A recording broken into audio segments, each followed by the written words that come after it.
సమాజం బాగుపడాలంటే విద్య అవసరమన్నారు మంత్రి కోమటిరెడ్డి వెంకటరెడ్డి. పేదలకు ఉచితంగా చదువు చెప్పేలా కులమతాల మధ్య ఆంతర్యం తొలగించేలా ప్రభుత్వం ఇంటిగ్రేటెడ్ స్కూళ్లు నిర్మిస్తుందని చెప్పారు. నల్గొండ జిల్లా కొండమల్లేపల్లి మండలంలో శాసనమండలి చైర్మన్ గుత్తా సుఖేందర్ తో కలిసి 200 కోట్లతో యంగ్ ఇండియా స్కూల్ నిర్మాణానికి భూమి పూజ చేశారు మంత్రి.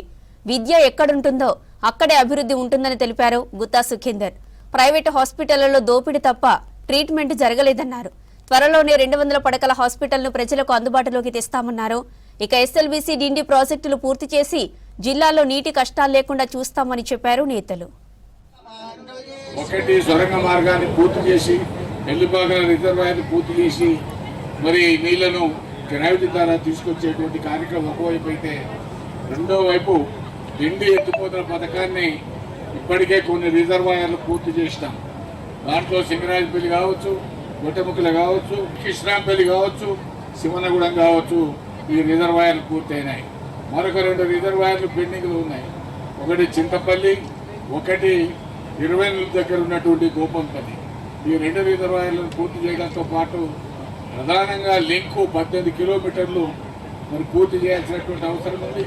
దాంట్లో కొన్ని సాంకేతిక సమస్యలు వచ్చినప్పటికీ మరి ఇటు మంత్రి గారు కానీ, నేను కానీ, మరి ఎమ్మెల్యే గారు కానీ, అటు మునుగోడు శాసనసభ్యులు కానీ, ఎందుకంటే ఆ డిండి లిఫ్ట్ పూర్తయితే 3 లక్షల ఎకరాలు, 1,60,000 ఎకరాలు దేవరకొండలో, 1,60,000 ఎకరాలు దాదాపుగా మునుగోడు ప్రాంతంలో సాగునీరు, తాగునీరు ఇచ్చేటువంటి కార్యక్రమాన్ని పూర్తి చేసుకోగలుగుతాం.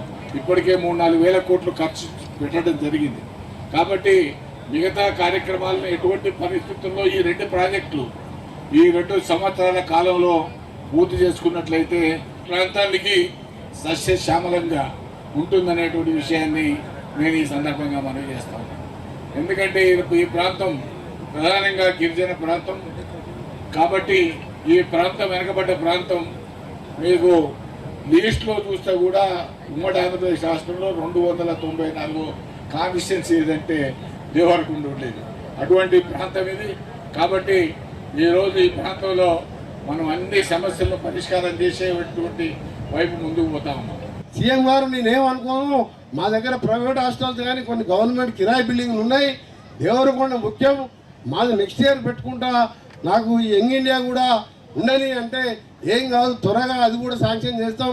ల్యాండ్ కోసం చూస్తున్నామని చెప్పి శాంక్షన్ చేసి టెండర్లు చేసి మిషనరీ కూడా చూసిండు. మీరు తొందరగా పూర్తి చేస్తామని మరొకసారి ఇక్కడ చదువుకునే విద్యార్థులకు, ఇలా చదవబోయే విద్యార్థులకు, తల్లిదండ్రులకు శుభాకాంక్షలు తెలియజేసుకుంటూ, సుఖేందర్ రెడ్డి గారికి కూడా పూర్తి అవగాహన, దీని మీద కౌన్సిల్ చైర్మన్ అయినా సరే వారికి మన డిండి కానీ పెళ్లిపాకన ఎట్లా టెండర్ పిలవాలి ఇవన్నీ కూడా 2-3 రోజులలో నేను, బాలనాయక్ గారు, సుఖేందర్ రెడ్డి కౌన్సిల్ చైర్మన్ గారు, రాజగోపాల్ రెడ్డి గారిని తీసుకెళ్లి సీఎం గారితో మాట్లాడి ఈ ప్రాజెక్టులను కూడా పూర్తి చేసే విధంగా మీకు అండగా ఉంటాం. మాకు కావాల్సింది ఇలాంటి ప్రాంతాలలో ట్రైబల్స్ కానీ, ఎస్సీలు కానీ, బీసీలు కానీ మీరు చల్లగా ఉండి మీరు సంతోషంగా ఉంటేనే మాకు కూడా అదృష్టంగా భావిస్తాం. అంటే ఈరోజు మీరు అర్థం చేసుకోవాలి, పేదవాని కోసం ఇవాళ హైదరాబాద్లో మా డిపార్ట్మెంట్స్లో టిమ్స్ అంటే ఎల్బీ నగర్ కానీ, సనత్ నగర్ కానీ, అల్వాల్ కానీ 15 ఫ్లోర్ల హాస్పిటల్స్ని R&B శాఖ ద్వారా పూర్తి చేస్తున్నాం. కొత్త ఉస్మానియా హాస్పిటల్ని ఇలా 2,500 కోట్లతోని మా R&B డిపార్ట్మెంట్ ద్వారా అప్పుడే పిల్లర్స్ కూడా లేచినాయి.